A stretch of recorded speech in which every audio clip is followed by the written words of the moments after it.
Julian Montero. Julian Montero is here today as Director of Investor Relations for Blue Road. He is also with Saul Ewing as an attorney, has been practicing for past 25 years as a transactional attorney and specializes in EB-5. So he is our guru for EB-5, the person who we invite to all of our EB-5 presentations. And I have to say that as much as I have heard this EB-5 presentation probably 3 times a day over the last 2 years, every time I invite Julian, I learn something new. So there is always something to be learned about EB-5, and I am grateful to you, Julian. Thank you both for being here, and please, you can come.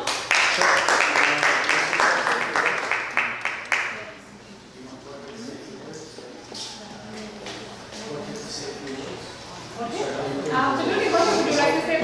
Jorge is without a voice today, so he's going to be conserving his voice as much as possible. But he would like to say a few words. Yep. Okay. Thank you for coming. Thank you for being here. We're going to try to do our best to explain whatever you need to know about the EB-5 process, okay? Thank you. Thank you very much. Good morning. So, who has done or has had a client do EB-5 in the past? If you can raise your hand, just so one person. Okay, 2. Great, wonderful. We're going to have an open conversation, generally provide you some information that you can then take to your clients so that you can explain the benefits of the EB-5 program and how easy it is to access permanent residence through EB-5. EB-5 is the US's version of residence by investment. So most of you deal with wealthy families from foreign countries. Many wealthy families from foreign countries are looking at alternative residences. They're looking at many different potential countries where they might be able to invest and obtain residence. I say this because it's important for you to know that there's a global marketplace. It's a multi-billion-dollar industry called RBI, Residence by Investment. Portugal has the Golden Visa, Malta. Most European countries have this. So EB-5 is the US version of our Residence by Investment program. There are some significant differences, and that's why I think EB-5 is the best option, and we'll explain some of these. So EB-5 is a federal program. It's been around since 1990. It is not a new program. Maybe it's new for you, but it has been around for over 30 years and has helped hundreds of thousands of families obtain residence and citizenship, and it has raised billions of dollars for the US economy through projects throughout the whole US. Understand this is not something that just takes place in Miami. This is something that takes place across the US. So as an example, I'm assuming most of you have been to New York City, and those of you that have, you probably know of the Hudson Yards project, right? Hudson Yards transformed, massively transformed part of the city. That's an EB-5 project. Hudson Yards would not have been able to be accomplished without EB-5. Okay, so understand EB-5 is real, it's solid, it's used by the most powerful developers in this country to help families, okay? What's involved? A project needs to be structured in a very specific way so that investors that invest in the project can obtain permanent residence. And this is perhaps your first takeaway. Buying or investing in a real estate, in an apartment or a house, does not give any immigration benefit. It never has, right? It never has. It's a passive investment. EB-5 requires investing in a company, in a fund, if you'd like to use that terminology, that is going to create jobs. So the reason why the US government likes to support the EB-5 program is because it creates jobs. Nexo is creating jobs. Nexo is a project that has been structured from the very beginning when Mr. Sofloff met with Mr. De Fortuna to start contemplating this project. They had in mind qualifying it for EB-5. That is what's required for one of your clients to get this benefit. So there are very few projects that are qualified for EB-5. The project then has to be registered with the Immigration Service through a fairly complex process. The lawyers that we use are Greenberg Traurig. And again, this is really important for all of you to know. Nexo Residences uses what is arguably the best law firm, in my opinion, for EB-5. Greenberg has structured Nexo so that it complies with the EB-5 program and has registered the project with the Immigration Service. So this project here qualifies for EB-5. The investor, what benefit do they get? They get permanent residence, green card. That is the maximum benefit the US government gives. Unless you're born here, you become a citizen. You can become a citizen if you have permanent residence. So permanent residence through the immigration process is the strongest benefit. So EB-5 is a direct path towards permanent residence. The benefit is going to be given to the investor, spouse, and children under 21 years of age. That's the immediate family group. The age is 21, it's not 18, okay? So the investor, the spouse, and children under 21 years of age will all be considered part of the immediate family. If you have a client with a child that is about to turn 21, that is not a problem. Our laws protect the age of the child through the bureaucratic process. So I'm going to repeat that. If you have a family, if you work with a client that has a child that is about to turn 21 and they're concerned that the child will not qualify or not receive the benefit, that is not of a concern because our laws will generally protect the age of the child. Okay? So the project qualifies, permanent residence, the investor, spouse, children under 21, and the child, if they turn more than 21, they will be protected. How much do they have to invest? Well, that is based on the federal law. $800,000. $800,000 has to be invested into the Nexo EB-5 fund, into the company that is raising money. What will that company do with these funds? It will use the funds from all of the investors to help build this. That's how we get the job creation requirement. That's how EB-5 works. The developer will raise money into a fund, use the money, and they will be able to build this. Are we clear on these general elements so far?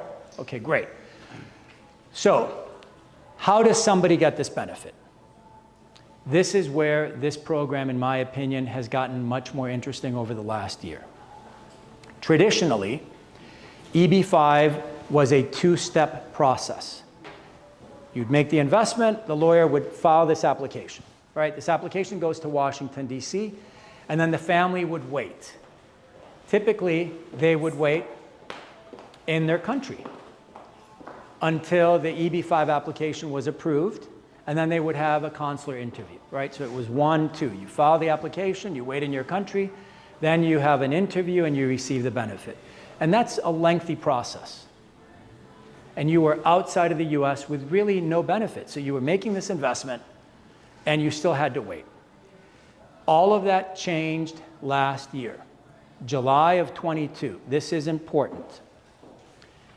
Since July, if there's an investor that is in the US with status, that means that they have a visa and can come to the US with status or are in fact in the US, and they have filed the EB-5 application, that family can now consider the benefit of staying in the US and applying for permanent residence. This, in my opinion, is perhaps the most significant change to the EB-5 program since 1990. I'm going to repeat that to make sure we all understand because this is massive. This is massive. So 1 second, please. So this is called concurrent filing. That's the technical term, concurrent filing. We don't really need to remember that, but I'm just giving you the reference, right?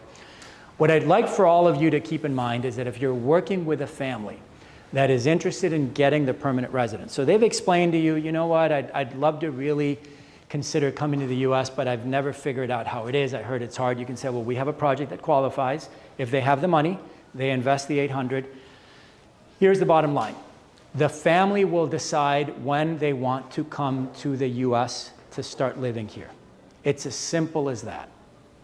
The family, once they have filed the application, has control, complete control, as to when they wish to come to the US and take the advantage of concurrent filing.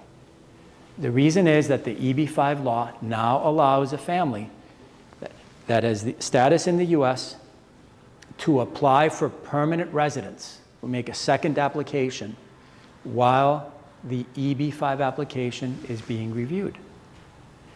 So what we're doing is we're accelerating their ability to come and live here. The children can study. The family, as part of this application, will obtain a work permit. Critical. I don't know how many people here are immigrants. You've probably gone through the EAD process, right? Same thing. They will obtain an EAD, a little card, employment authorization document. With that employment card, they can get a social security number. As I say to my Latin clients, son gringos, right? They're accelerating the entire process. They can come here, they can live here, they can work, their kids can study. They will also obtain a re-entry permit called a parole, which is an ability to travel.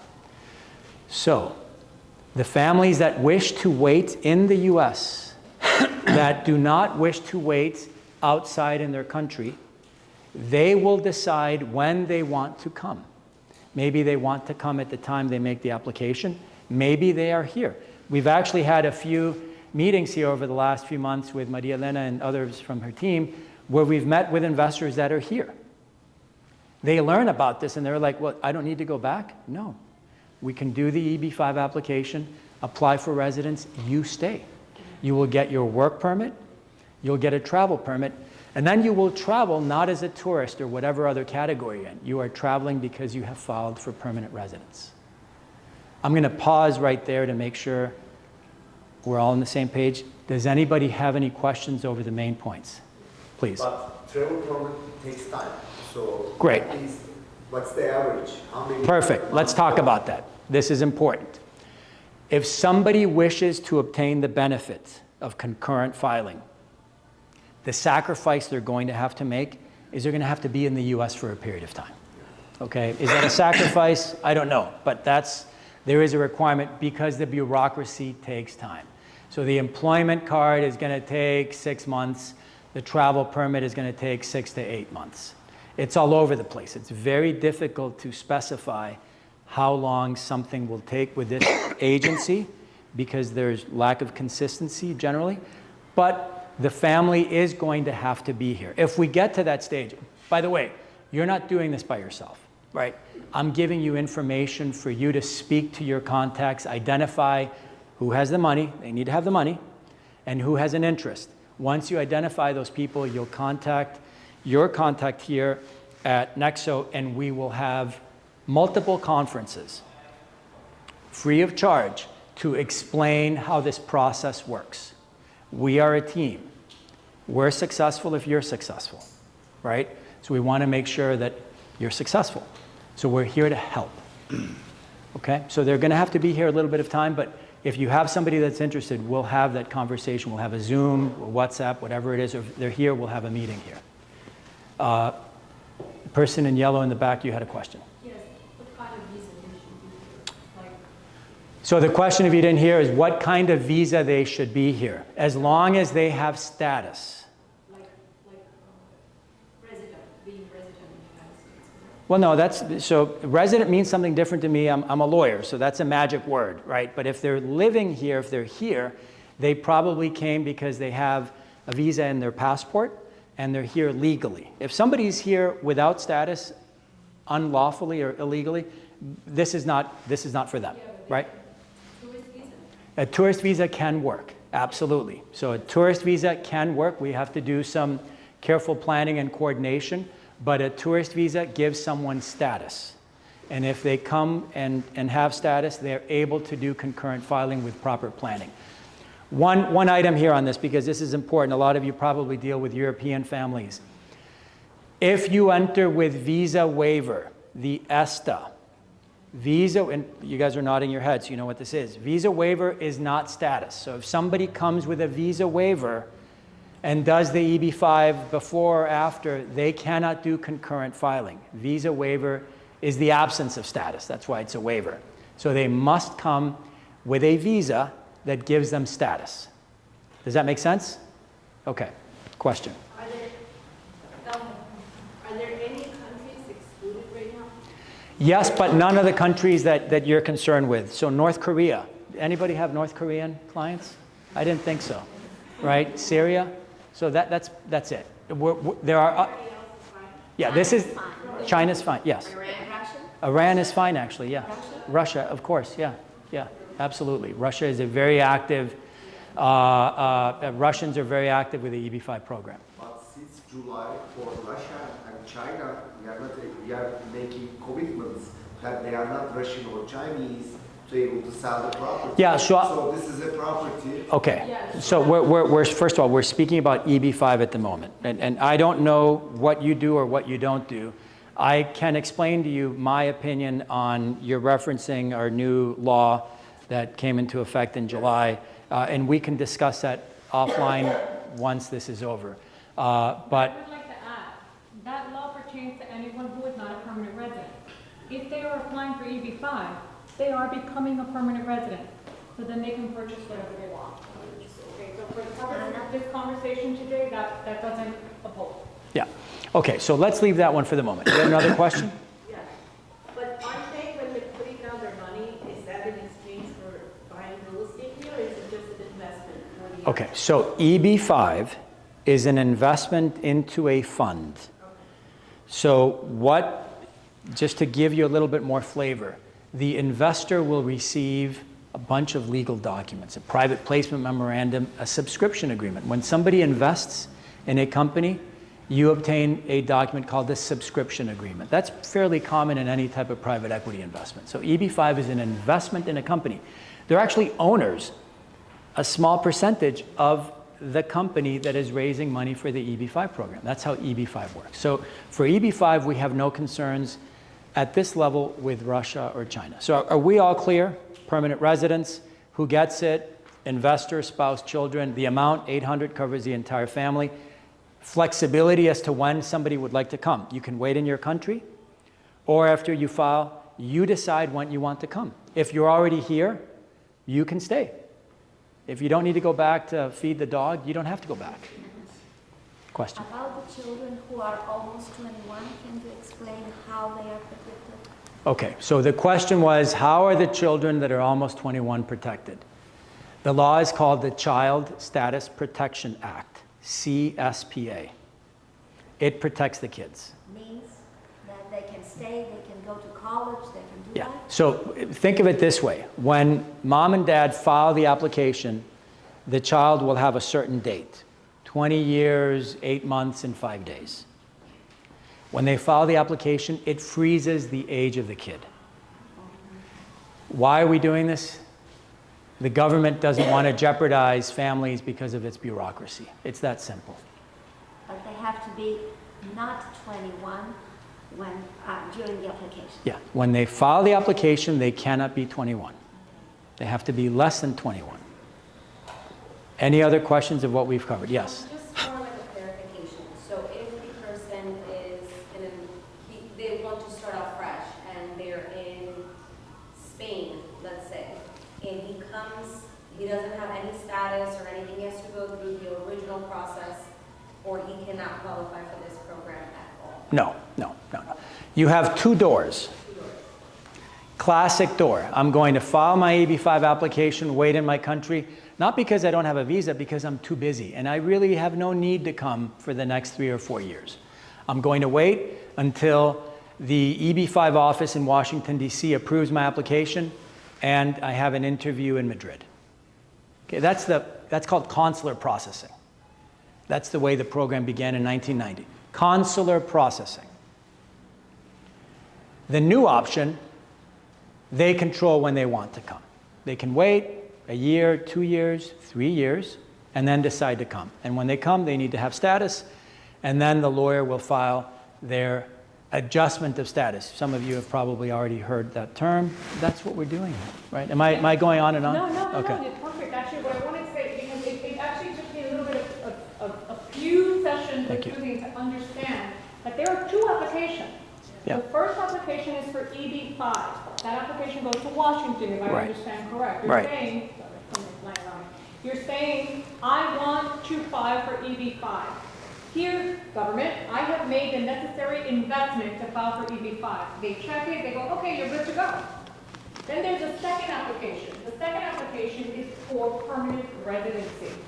And so that second application is what you can decide when to apply. Sure, if you'd like to come to the US. Right, Concurrent filing. right, exactly right. And how long does it take from the application until? All right, so we're good with this. Let's go big picture.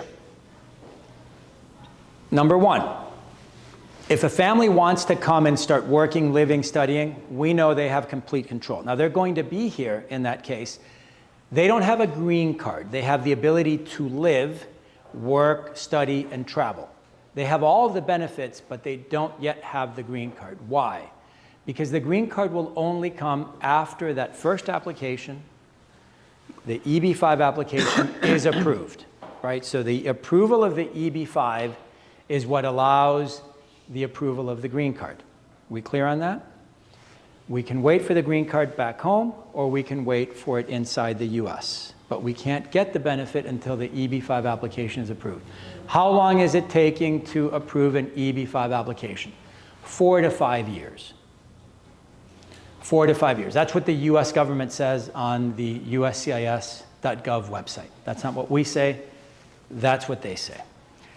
We are seeing a positive trend that time period is getting quicker.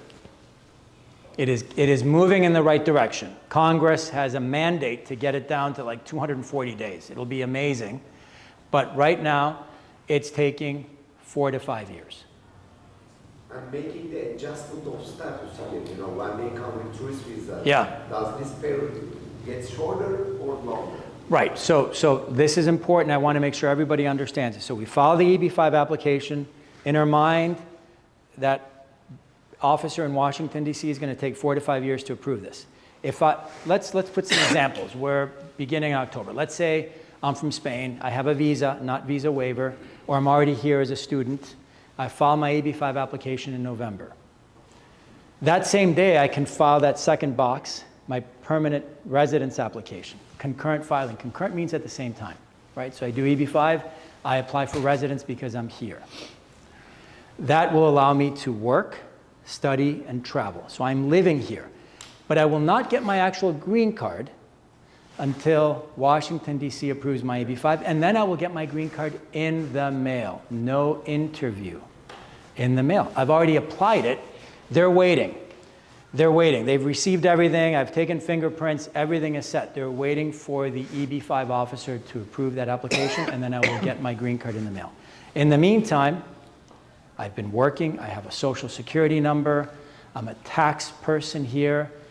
If I want to study, I can study, and I am traveling, not as a tourist, but using my advance parole. Is that clear? So this is a massive change. Huge.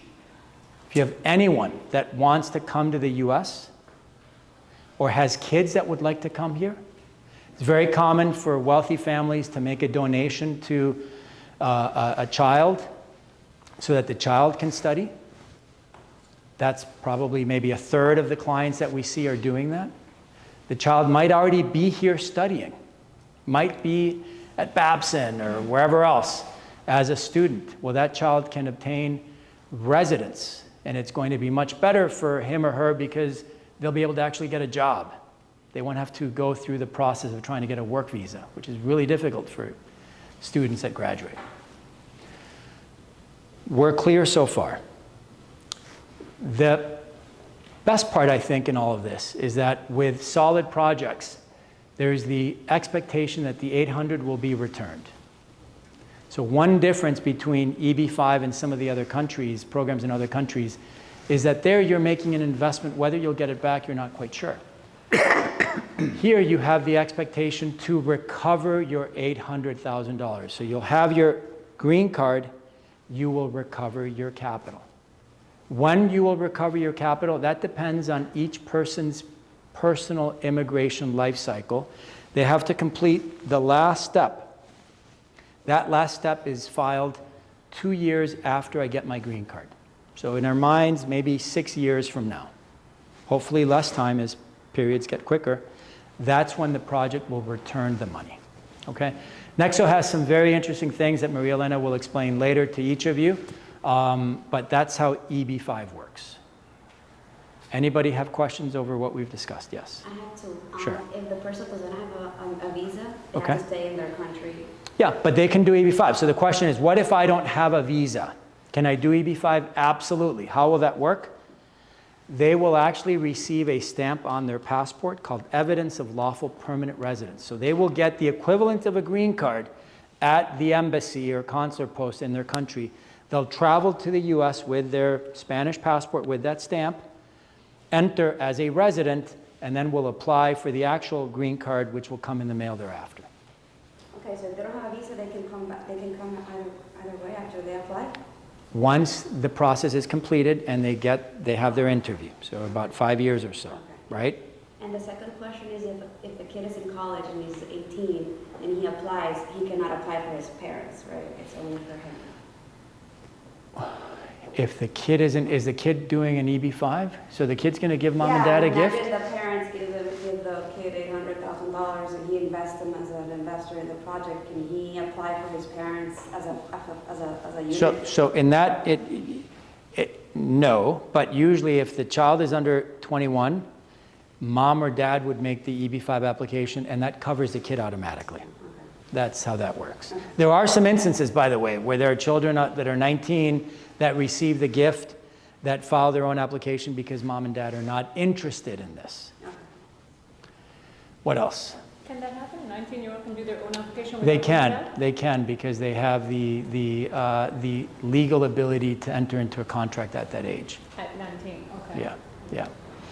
There is something that I wanted to bring up that I've noticed in the last few of the presentations that we've done seems to have been an issue, and it's the understanding of what permanent resident status means. Does everyone here understand what it means to be a permanent resident of the United States?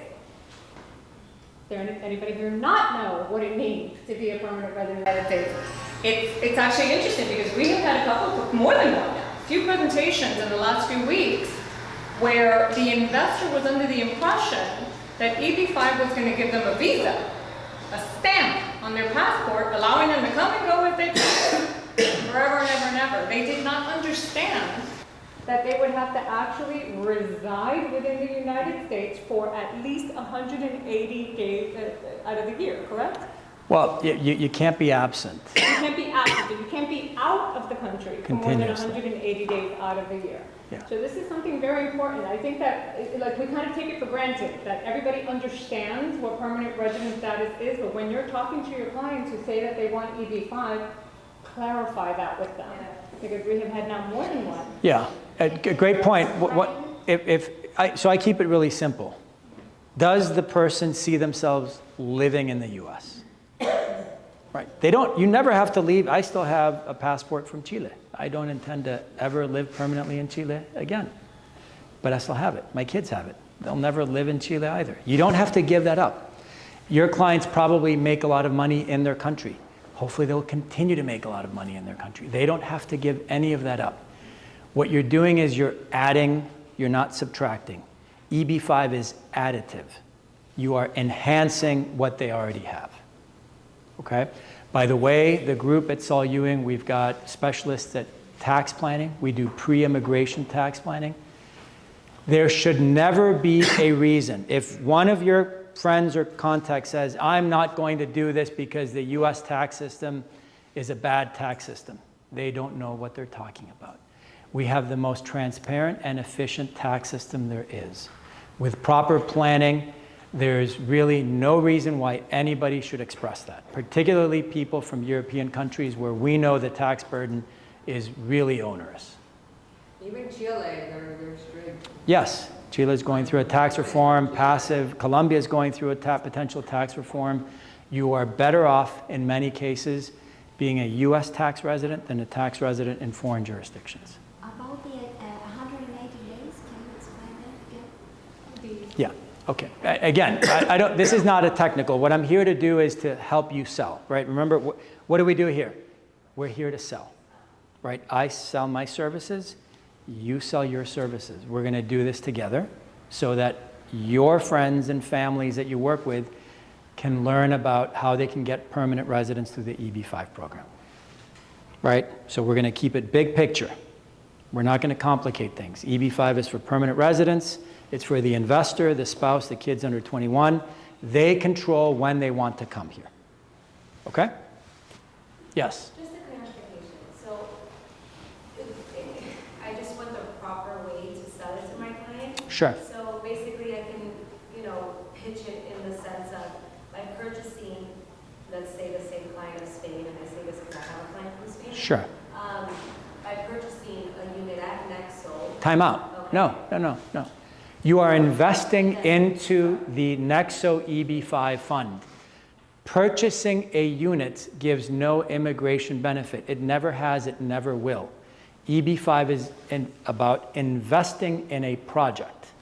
Okay, you're investing $800,000 into the Nexo Residences EB-5 project. There are some ways that you can accommodate a purchase, which is a separate transaction, which can be explained. And that is, in my opinion, something fairly unique with how this project was structured by Greenberg, the lawyers that structured it. But they're two separate transactions. Okay? We cannot stress this enough. Yeah, please. Literally, we cannot stress this enough. There's a lot of bad information out there. I'm sorry about this. And yeah. There's a lot of bad information out there. The law is clear.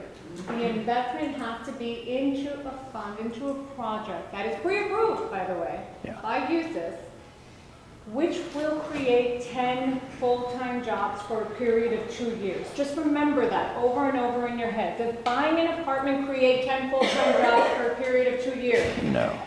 Then buying an apartment will never qualify. I have realtors that hear and they come crawling saying, I heard you guys can do it and I've been searching. And I ask myself, why have you been searching? It doesn't exist. Yeah. It doesn't exist. It's the fountain of youth. By the way, if somebody finds the fountain of youth, please call me. You are not going to find it. It doesn't exist. It is an investment. You are basically an investor. You are joining him in building this project. That is what the EB-5 investor is exactly doing. right. They're becoming his partner in investing this. Now here at Nexo, as he mentioned, we have an amazing program that allows the investor to invest in EB-5 and additionally, that's the key word there, additionally, in addition to, not in lieu of, invest in an apartment cost effectively. What we are telling that investor is, look, everybody else, we ask them for 50% deposit on the unit, but you're special because you're EB-5. We're going to allow you to buy a unit with only 25% deposit, and then we're going to allow you to extend your closing date. So when the building is ready, we're going to say to you, it's okay, you don't have to close now. Why? Well, listen, we know you have $800,000 invested in the EB-5 fund. We can't touch that money because the law is clear. We can't touch it. But we're friends. We want to help you out here. We don't want you to have to spend another $800, $900, $1 million, whatever due on the apartment, to close on the apartment. So we're going to allow you, and this is unheard of. Developers don't want to do this, but we're willing to do this to make it cost effective for the investor. We're going to say, you can delay your closing until the government, USIS, right? It's USIS that tells us. Well, the investor will file an application and the project will return the money. And then we get notified that it's time to return that money, the $800,000. You can delay your closing until that date. When it's time to return your money, you're now going to have $800,000 back in cash. Now you can close on the unit. You can use that cash, you can finance, you can do whatever you want. In the meantime, there's going to be a period, obviously, of a couple of years between when the building is ready and when that $800,000 reimbursement happens. In the meantime, we're going to say to the investor, here are the keys to the apartment. Sure, you can use it. You've given us 25% deposit. The keys are yours. The apartment is still ours. We own it. You are going to become our tenant. You are going to rent the apartment from us. And the amount that we're going to charge you is very simple. What does every owner of an apartment have to pay? HOA, taxes, and insurance, right? That's what we're going to charge you. We're going to charge you the HOA, the taxes, and the insurance, which is exactly what they would be paying if they had title on the company, on the property, but they don't. Okay? They are going to have full use of it. They can live in it, they can rent it out, short-term, long-term, all of the rights except reselling it because they don't have the title. And this is huge. If I told you, here's an investment property that you can own with only 25% down, no interest, would you say no? It is huge. And so by the time that they close on the unit, when they get that $800,000 back, a few years would have gone by already. What do you think is going to happen to the property values on that unit?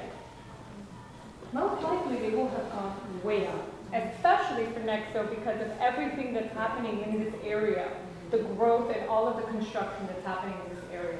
So this is where the attraction is with our specific program, because we as a developer are willing to delay the investor's closure, which, by the way, we don't want to do, but we're willing to do it, okay? And that's where the attraction is, and that's our program. But it is two separate transactions. We're basically meeting the investor for EB-5 at the finish line when they get their $800,000 back and saying, okay, now you can buy the unit, okay?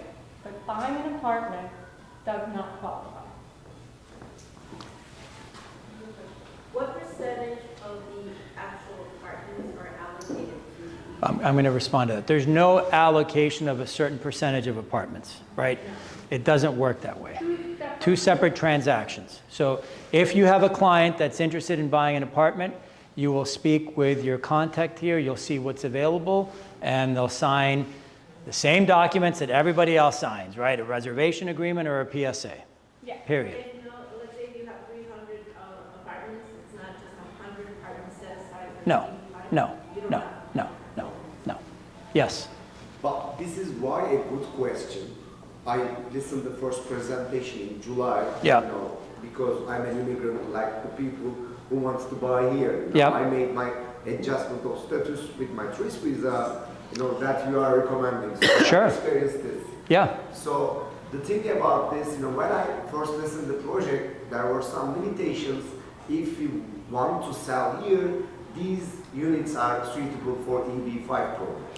I think, That's why it's yeah. a little bit confusion. Maybe Sure. It's a very good question. okay, so let's not make it confusing. I think it has to do with the amount of math. I think this is a math question more than anything else. We know that you've got to put 800 into the EB-5 program because that's a fixed amount. So if I'm looking, I'm just, again, hypothetical math in my mind. If on a separate, I put 800 from this pocket, transaction 1. Totally separate, unrelated transaction. Pocket 2, separate money. If there's a unit here, I don't think there are, but let's say it was for $300,000. I'm going to put 300 from this pocket. That doesn't make much sense to me mathematically, right? Just here, the question. If there is a suite, another one bedroom with $500,000 here, Yeah. they paid it 25% down. Yeah. Can we go, good to go? Yeah, I don't know. I think that depends on the availability and, Full transparency. Yeah. We're using EB-5 to sell units. Okay. At the end of the day, everyone here is a realtor, yes? Yes. We don't make commission on EB-5. We make commission on selling units. So we want to use EB-5 to sell units. We're not trying to hide that. Studios and one bedrooms sell themselves, especially at our prices. So would you use EB-5 to sell something that sells itself? I got you. We use EB-5. We do have what we impose. It needs to be a 2, 3, or a 4 bedroom. And the reason is simple. Those are harder to sell than the studios and the 1 bedroom. It's not a legal thing. It has nothing to do with an EB-5 requirement. It is our commercial requirement. We say it has to be a 2, 3, or 4 bedroom unit because those are the ones that we need help selling. Okay? And just so you know, those start at around 1 million. But the thing is, the customer is only one customer. So they want to live here, but they need to purchase a property to want to live here because otherwise they will not fundraise, you know, from my side. That's why I'm asking. I'm trying to clarify. These are the questions of my clients, not my questions. If your clients has questions, let's set up a call and I'll respond to your questions.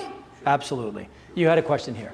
Going back to the EB-5 percentage A, it says the investment must be at risk. Yeah, So what is the risk on the $800,000? perfect. Why does it say that there? Because, And it's core. sure, the law, the EB-5 law, is at-risk investment. There are no government EB-5 projects. They're all private. If there's an EB-5 project that says, I guarantee return of your money, that project will be denied, and every single investor in that project, every single investor in that project will be denied. Because EB-5 law is at risk. Think about what does risk mean in your everyday or in an investment world. Why would I invest here? Okay, I'm going to see where, does it make sense where it's located? Who's developing this? Do they know what they're doing? Who's the team selling it? Do they know what they're doing? Do they have any, is this the first time they've built something? Are they barely finding the money to do this? Do they have any pre-sales? These are things that I would look at to try to mitigate risk. If you believe, honestly, if you believe this will not be built, do not do EB-5 here, if that is your belief. Or don't bring your client here to buy a unit, not Yeah, EB-5, absolutely. right? You wouldn't Don't bring sell it. this because you're selling paper. If that's what you believe, now there's risk in all of that. You mitigate the risk by understanding, by doing your due diligence. That's why you're here. Is this real? You know, am I in a fantasy world? Who are these people? You're now conducting your due diligence. That's part of understanding the risk. EB-5 is at risk. There are some projects that will not get built. Why? Maybe the developer didn't know what they were doing. Maybe the project made no sense. They didn't have enough money. What happens to those investors? They're in trouble, right? So do your homework. Absolutely, do your homework. Yep. Is there an expedited processing like in EB-2? So that's an interesting question. My take on that is not really. There are some projects that do offer that. Not this. Those are rural projects. Rural projects are in rural areas. This is part of Miami, not a rural area, right? So there's an investment proposition there. Do you want to invest in a rural area, or do you want to invest something here? If I'm looking at a property for investment, if I'm thinking of buying this as a separate transaction, I probably want to be somewhere where I can maybe put this in a short-term rental program, right? And another question is, so what type of transaction that they need to do in order to invest this 800? Because it's going to go to the government, I guess, with the administrative fee. Yeah, okay, so let's talk briefly about that, and then I think we're going to cut this short, and then, or what time? I don't want to keep blabbing on. Yeah, 5 minutes. 5 minutes. What's the most important thing that your clients need to do? They need to speak with someone, a lawyer that has experience analyzing source of funds. What does source of funds mean? The US government and Nexo, we would like to know how your client made their money. It's that simple. It doesn't have to be complicated. There are requirements, yes, because they're getting green card, maximum benefit by investing. So the US government and our developers would like to know how your client made their money. You need to work with a lawyer that understands these requirements and will help your clients navigate this so that it is a very efficient process. And that is important because the 3 main reasons for being denied your green card are the project is not a qualified project, you commit a crime, your client decides to get into the, drug business or sex trafficking or something that's highly illegal. And the 3rd reason is attorney error. Yeah. Okay, so it's very important that your clients hire an attorney that specializes in EB-5 and knows what they are doing. Okay, so the food is finally coming out, but before we break, I just want to take a moment to introduce, thank you, Julie. Thank you so much. Thank you, Jorge.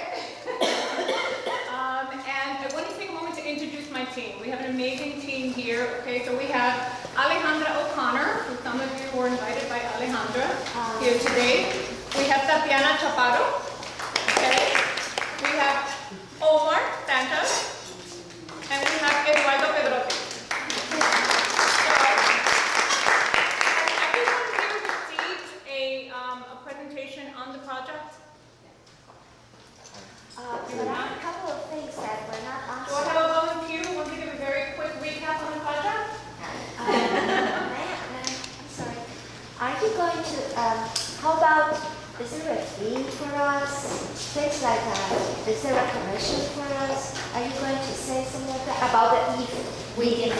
Yeah, I'll tell you that right? Yeah, do we have anybody here who's not a realtor? Yes.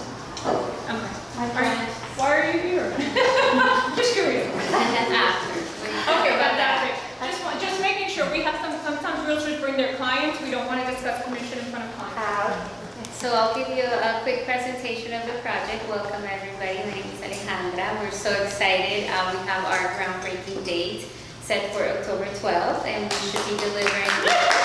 Yes, very exciting. At the end of 2025, the building itself will be across the street. If many of you saw, the lot has been cleared. We're going to have 17 stories, 254 units, ranging from studios, 1, 2, 3 bedrooms, as well as 7 exclusive townhomes over here, 2-story, 3 and 4 bedroom.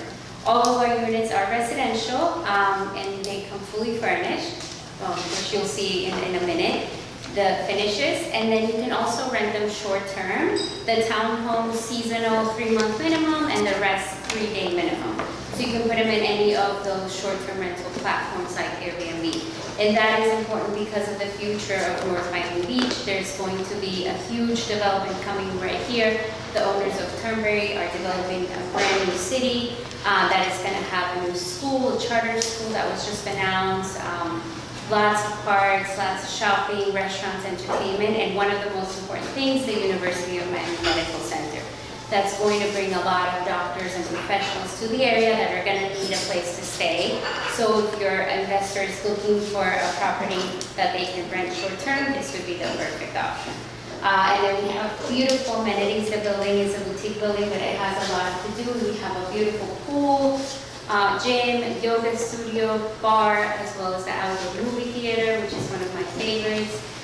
Summer kitchens, fire pit, all on the 5th floor amenities deck. And my absolute favorite here in the corner is the tech center. It's this beautiful art piece that is going to be designed by Carlos Ott, one of our architects. And it's going to have a coffee bar downstairs and co-working upstairs, as well as a children's playground and a rooftop terrace to overlook the beautiful view from up there, from the 17th floor. So yes, that's it, a quick presentation. I would love to answer all your other questions in a moment. Thanks for coming. Thank you. So just to reiterate, okay, listen, 4 walls, very beautifully decorated, you can find just about anywhere, okay? But the value of the apartment, what you purchased today versus the value 4, 5, 10 years from now, that is what makes the biggest difference for investors. And what I love about Nexo is our location. Because as Alejandra mentioned, there is a huge development that's happening behind us, almost 200-acre development happening behind us.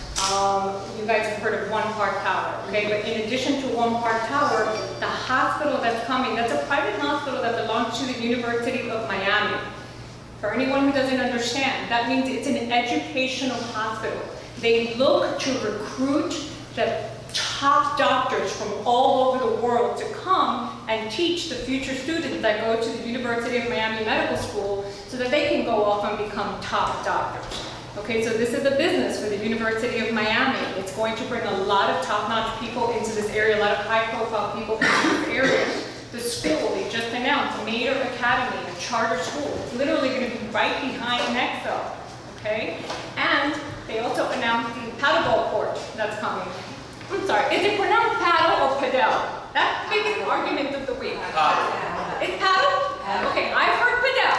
I've heard, and people who argue that it's padel, paddle, whatever you call it, it's coming. It's a membership-only paddleball court that's also going to be coming into that major development, and it's going to be managed by Padel Reserve, which is a company out of New York City that has very exclusive membership-only clubs. So that's huge as well. So I mean, that just goes to serve and to show you the profile of client that's coming to this area and how this area is just poised for major equity growth. And at our prices, at about $1,000 a square foot or below, I mean, we're a bargain right now in the pre-construction sales process. I mean, if you look at any other pre-construction development that offers short-term rental, we are the most cost-effective. So bring your clients here, please. We look forward to working with you. And now please eat. Thank you so much for coming. Thank you.